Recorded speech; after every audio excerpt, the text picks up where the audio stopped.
John 9, 1-3. Now as Jesus was passing by, he saw a man blind from birth, and his disciples asked him, Rabbi, who has sinned, this man or his parents, that he is born blind?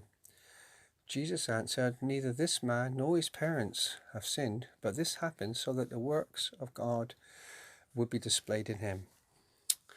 And here we have a man who was born blind, and his life was less favourable than his peers.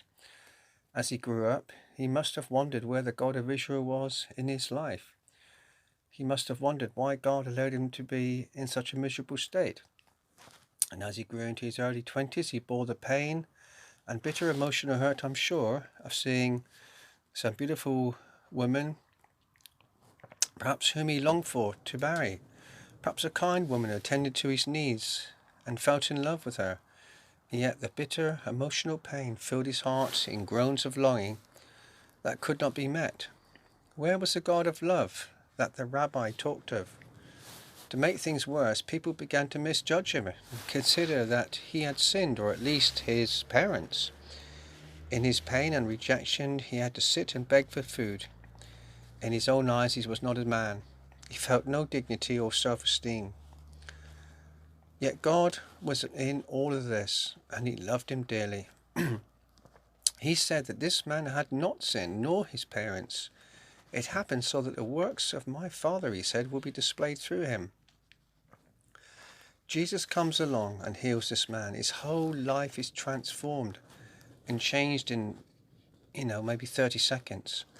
He could walk, and this meant he could work, earn money, and marry the woman he loved, if he so inclined. He would have gained respect and dignity.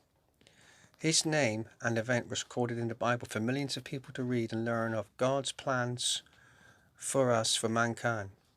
Mighty men and conquerors are forgotten, but this man will be remembered for all the age of the church life, the church age. I once had some young Christians say to me, "You have had your chance. Now it's time for the next generation." In other words, you have had your chance to get a partner for life and you missed it.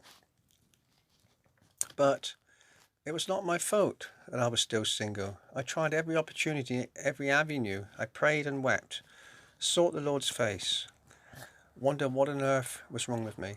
And people would say, "Why don't you have anyone yet? Perhaps you should try that girl, or that woman." Little did they know how much I had tried. People could have said, "I wonder what's wrong with John's life that God's kept a wife from him. He must have been a bad person. Perhaps he's not doing enough." And people gossip and people misjudge. People form opinions.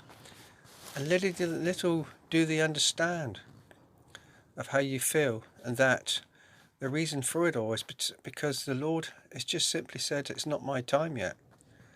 They hurt you instead of helping you. They misunderstand you instead of trying to understand, trying to help you.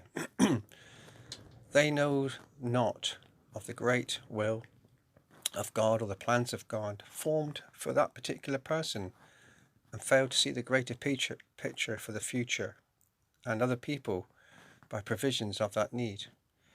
Jesus would answer the same words for you as he did for me whilst I was single. You're not still single because of your lack of efforts, your looks or health or wealth, lack of mental or physical abilities or mental makeup. None of these things are the reason you're still single. You're single because it's at the moment to bring glory to me. And you're single so that God can be glorified through your life. And that the way he will provide will be amazing to turn around your situation. And those who already have a partner should not judge at all your situation. For they are married only by the grace of God, only because of his perfect plan and time for their lives. So if you're still single, do not fear, for God has greater things planned for you and for all the pain of waiting you have endured. Just know that God is with you, and no matter how you feel about yourself, how weak you feel about yourself, no matter about your looks, your mental state, your physical state, emotional state, your lack of money, you may be unemployed, can't work, it may be that the place you live at is a real dive, a real mess. You may have mildew on the walls and such, you haven't got the money to pay for it, and you think to yourself, where's the God of love?